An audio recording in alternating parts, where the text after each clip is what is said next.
Salut les disciples de la boxe, c'est Jean-Charles et j'espère que vous allez bien. Aujourd'hui, je vais tenter de vous convaincre, je vais essayer de vous persuader de regarder le combat de ce week-end qui aura lieu en Australie entre George Kambosos Jr, australien, qui va accueillir en son pays et sur le ring Vasily Lomachenko, ukrainien. Ce combat a pour enjeu un titre IBF, champion du monde donc, la ceinture IBF des poids légers. Tous les deux ont déjà été champions dans cette catégorie-là. Tous les deux ont perdu leur ceinture.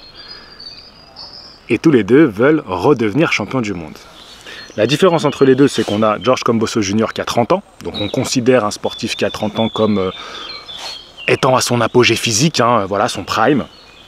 Il a 21 victoires, 2 défaites. Les 2 défaites sont contre le même boxeur qui est Devin Haney. Vasily Lomachenko, lui, à 36 ans, on considère un boxeur qui a 36 ans en fin de carrière, et vous allez voir pour Lomachenko, je vais un petit peu le confirmer dans cette vidéo présentation, et il a 17 victoires pour 3 défaites. Et ils ont un adversaire en commun, une défaite en commun, Devin Haney, tous les deux ont perdu contre Devin Haney, et pour Lomachenko c'est son dernier combat, et pour Kambosos ça remonte déjà il y a quelques combats quand même. Il a fait un retour entre sa défaite contre Haney, donc ces 2 défaites, il a perdu ses ceintures, il a eu une revanche obligatoire, par derrière par la suite, il a fait un ou 2 combats de reprise, je me souviens plus, je regarde ça tout de suite les gars. Donc je crois qu'il a au moins un combat de retour. Voilà, un seul combat de retour contre Maxi Hughes, qui est controversé. Voilà, une victoire controversée. Pas pour moi, je ne me souviens pas d'avoir été choqué par le résultat, mais quand même, disons qu'il n'a pas convaincu lors de ce combat-là. Et Lomachenko, lui, reste sur un combat où les gens, pas mal de personnes l'ont vu gagnant. Donc, si tu regardes juste comme ça, tu analyses froidement cet effet, voilà, ressenti. Tu as une défaite qui est ressentie victoire sur une partie du public, et tu as une victoire qui est ressentie défaite sur une partie du public. Donc tu te dis, bon, clairement, on peut donner un petit avantage à Lomachenko.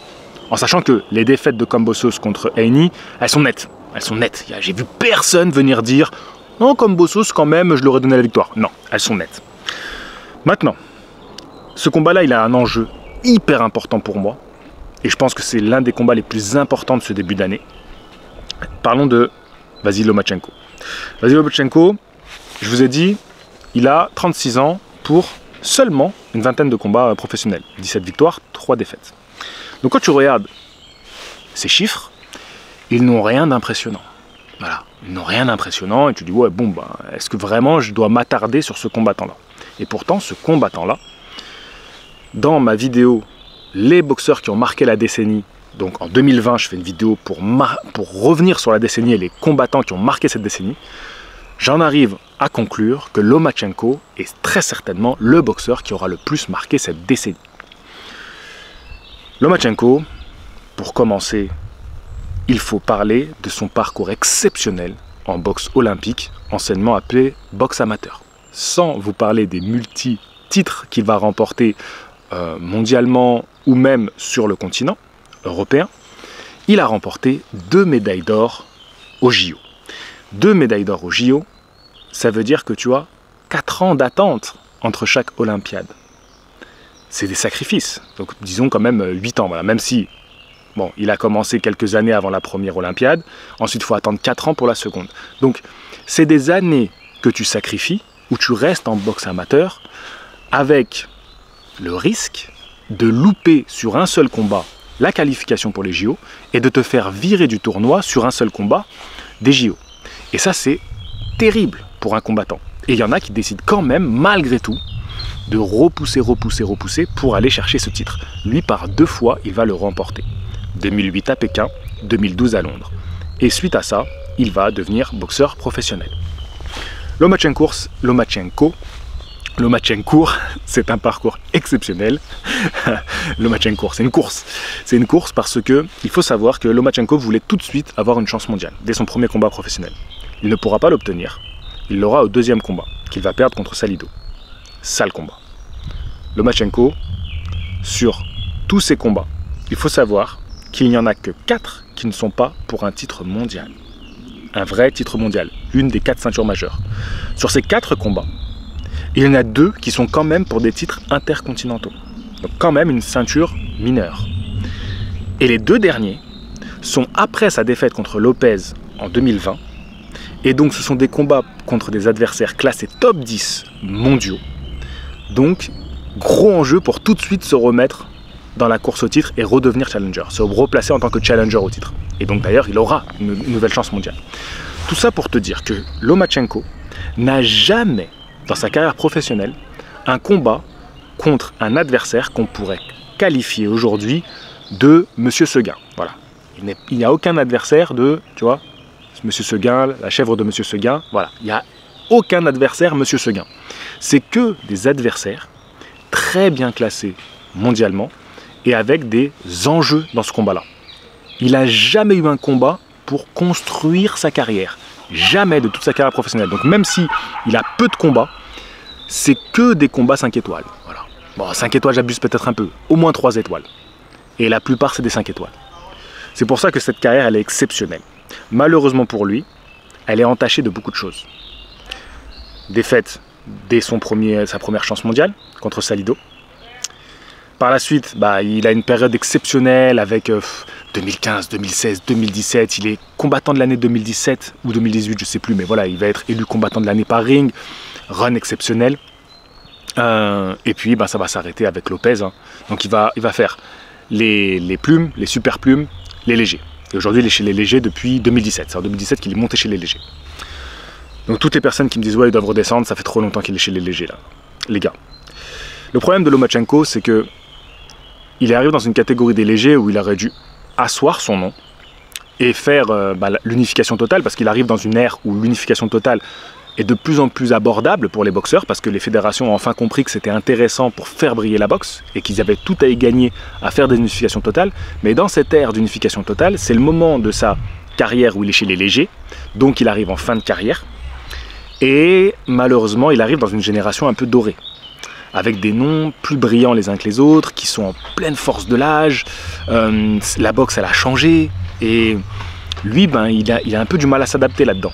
Les gabarits sont balèzes face à lui, c'est compliqué. C'est compliqué et c'est malheureux pour lui. Hein. C'est un peu comme une malédiction qui lui tombe dessus. Et en plus de ça, sur cette période-là, il y a une guerre qui est déclenchée dans son propre pays, son pays natal, dans laquelle il est très impliqué. En tant que boxeur, en tant que personnalité publique, en tant que champion du monde, en tant que légende, hein, très clairement de son pays. Hein, sportivement, dans son pays, il y a quelques légendes du sport, mais Lomachenko en fait largement partie. La boxe étant étant un sport important en Ukraine. Ils ont d'illustres boxeurs, hein, tu prends sur ces 20 dernières années. Et donc forcément, il se retrouve impliqué là-dedans. Qu'il ait envie ou pas, il est impliqué là-dedans. Tu vois, ça je sais pas, personnellement, je sais pas à quel point il se sent impliqué, mais il est impliqué là-dedans. Et forcément, ça tombe pile sur cette période-là. Et cette période, cette génération, elle est vraiment incroyable. Hein. Croyez-moi que même Shakur et Gervonta Davis, ils sont bien contents que les Teofimo Lopez, les Devin Haney, même Ryan Garcia, ils sont montés de catégorie. Hein, parce que tout ça, c'est des problèmes. Tout ça, c'est des problèmes. Donc c'est une génération où aujourd'hui, tu vois, le top 20 chez les légers, super légers, c'est des dingueries les adversaires qu'il y a. Et il ne faut pas s'endormir face à n'importe quel adversaire, notamment comme Bossos. Je vais y revenir. Donc, pour appuyer ce que je suis en train de développer dans cette vidéo, je vais vous lire l'article des mains hautes. Les mains hautes sur Instagram. Donc un collègue que vous devez sûrement connaître parce qu'il passe de temps en temps sur les émissions avant combat. Il sera peut-être là vendredi soir pour faire le live avant combat pour justement Loma Kambosos. Et donc je vais vous lire un petit peu son post. Nous allons parler du championnat du monde IBF des poids légers opposant Vasyl Lomachenko et George Kambosos Jr. C'est sans aucun doute le combat le plus important de la division des 135 livres depuis le début de l'année. Stylistiquement, ça promet des feux d'artifice, enfin sur le papier. Parce que si nous creusons un peu, nous pourrions nous demander si nous allons véritablement avoir le combat auquel on s'attend. Loma n'a pas combattu depuis 1 an. Sa défaite contre Devin Haney pour le statut de champion incontesté des poids légers l'a profondément marqué. Je me demande s'il n'était pas dégoûté de la boxe pendant quelques mois. Le bruit des couloirs, les chuchotements disaient souvent les mêmes choses. Loma ne reviendra pas. Il n'est plus à son prime. Non, ce n'est plus le même Lomachenko qui a fait abandonner Rigondeaux, qui a battu Linares, ni même celui qui a terrassé plus récemment Richard Commey ou Nakatani. Notre cher high-tech est un vétéran parmi les jeunes loups. Il n'est plus aussi rapide, son coup d'œil s'est émoussé, il lui reste malgré tout son intelligence, sa maîtrise de l'espace sur le ring et sa science du combat. Ces qualités lui permettent de rester au plus haut niveau du sport, mais pour encore combien de temps? Je vais faire une petite pause là. Je vous invite vraiment à suivre les mains hautes. Voilà, je vous mettrai le lien sur Instagram. N'hésitez pas à cliquer sur mon Instagram et je le mettrai en story. Allez vous abonner à sa page. Je trouve que c'est très juste ce qu'il dit et ça rééquilibre un petit peu la balance. Parce que, attention, ne pensez pas que Kambosos il va venir les mains dans les poches. Déjà, il est à la maison, il va être porté par son public. Il reste sur ses 2 défaites contre Devin Haney, donc il va avoir aussi envie de bien faire, de tout tenter. Et l'effet dernière chance, il est aussi du côté de Kambosos. Et du côté de Loma, c'est très important, ce qu'il nous rappelle, c'est dans quel état Loma va se présenter sur le ring. Est-ce que vraiment, il va encore retrouver l'énergie suffisante? Parce que moi, j'étais très impressionné. Comment il est revenu à chaque fois cette défaite, comment il revient après Salido, comment il est même en capacité de se remettre en question sur ce qui a manqué contre Salido. Pour beaucoup, le combat contre Salido, c'est un vol, hein, en tout début de carrière professionnelle. Par la suite, il perd contre Lopez. Ce qu'il fait, les combats qu'il fait derrière, pour montrer non, je suis encore là, je peux revenir. Et surtout que contre Lopez, on se rappelle qu'il y aurait une blessure à l'épaule qui l'aurait beaucoup gêné. Il a dû se remettre de ça. Il fait des combats brillants, et derrière, il y a la guerre qui éclate. Et il est impliqué là-dedans. Et après, derrière, il se prend Ortiz et Haney. Coup sur coup, des combats compliqués. Où il est quand même au niveau. Ortiz, il le gagne. Je trouvais ce combat très serré. Et contre Haney, je trouve qu'il le perd. Mais il est brillant, Lomachenko. Mais il faut retrouver encore la motivation après tout ça. C'est ça qui est difficile. Ce combat contre Kambosos est idéal pour savoir où Loma en est dans sa carrière. Kambosos est un adversaire prestigieux, sans être pour autant un boxeur d'élite, au même titre que The Matrix, Tank ou Shakur. D'autant plus que Kambosos sort d'une victoire au point très généreuse après un combat médiocre contre Maxi Hughes. C'est ce que je vous disais. Alors, il rajoute, c'est un euphémisme pour parler de vol honteux. Je ne vais pas paraître très original, mais à mon sens, le match-up en la faveur de l'Ukrainien, bien que la hargne et l'agressivité de Kambosos risquent de gêner Loma quelques rounds. Je suis sûr qu'il trouvera le moyen de casser le rythme et de tirer son épingle du jeu, corps à corps, en travaillant à l'intérieur, mais peut-être qu'il faudra y laisser quelques plumes. Un Lomachenko qui irait au tapis, peut-être? Oh, le chien, là. Car rien ne garantit que Kambosos, qui va se pointer samedi, ne sera pas le Ferocious qui a affronté Teofimo Lopez. C'est un combat à ne pas manquer, pour la seule et bonne raison que c'est sûrement l'une des dernières fois que nous verrons Loma sur le ring. Très sincèrement, je pense que ce combat-là peut être le dernier de Lomachenko. Peut-être la fin d'une ère, la fin d'un mythe, la fin d'un boxeur qui a révolutionné la boxe au moment où il est arrivé dans la boxe, avec Papachenko, avec Vassili Lomachenko, avec même Gvozdyk qui était dans l'équipe. Une école ukrainienne qui a inspiré toutes les écoles du monde, qui a marqué les esprits, qui a marqué les plus jeunes, qui a marqué les anciens. Et c'était fantastique. Très clairement, Kambosos n'est pas un peintre. Et en plus de ça, c'est un gars qui s'entraîne très sérieusement, c'est un gars qui a un gros mental, c'est un gars qui a des capacités athlétiques quand même qui ne sont pas négligeables, il a une vitesse de bras, il débite, il sait boxer sous pression, il aime boxer sous pression. Lomachenko, c'est un boxeur qui aime boxer en avançant, qui aime mettre la pression.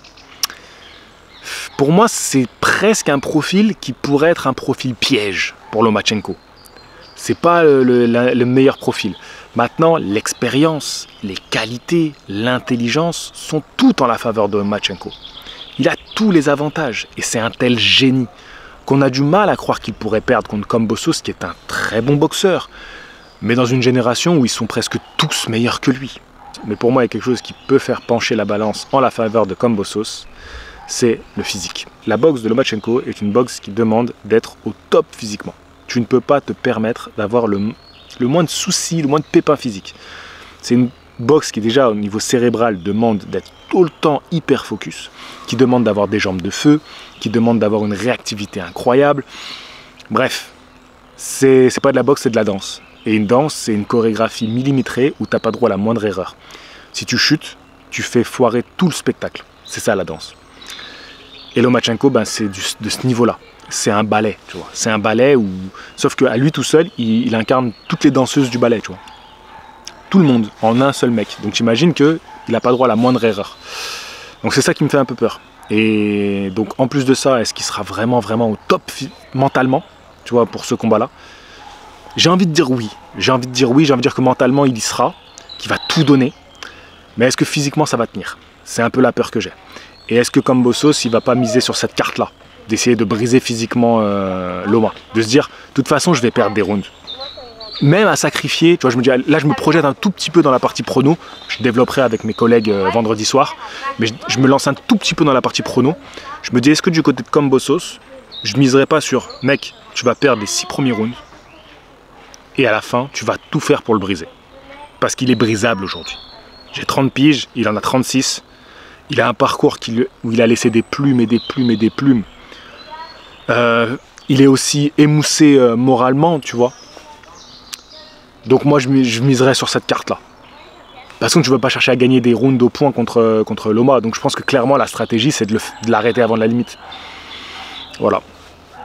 Sinon, dites-moi ce que vous en pensez dans les commentaires. Si vous avez apprécié cette petite vidéo de présentation du combat, c'était important de la faire. Parce que voilà, le combat arrive et j'espère que je vous ai convaincu de vous intéresser. Au moins de vous intéresser à Lomachenko. Déjà, c'est la moindre des choses si vous ne le connaissiez pas. Et surtout, de vous intéresser à ce combat-là qui va être important parce que Loma qui redeviendrait champion du monde, c'est vraiment beau dans son histoire. Très très beau dans son histoire. Sur ce, je vous dis à la prochaine. N'hésitez pas à vous abonner à la chaîne, à devenir membre de la chaîne pour minimum 2 € par mois, ça m'aide énormément. Et si vous le pouvez, je sais que c'est pas facile pour tout le monde, faire un petit don. J'ai mon PayPal et la cagnotte en ligne pour aller au Japon en fin d'année et réaliser un reportage sur la boxe anglaise. Ce serait fantastique. Il y a aussi des stages de boxe. Pour ceux qui cherchent des stages de boxe, vous avez Glory qui vous permet de partir à Cuba et Boxing Culture qui vous permet de partir à New York. Voilà, ce sont les 2 partenaires de la chaîne. Et franchement, c'est des stages qui sont fantastiques. Je vous invite vraiment à les contacter pour vous renseigner. Si vous avez envie de vous faire un kiff boxe dans 2 pays de la boxe. Sur ce, je vous dis à la prochaine. Fighting!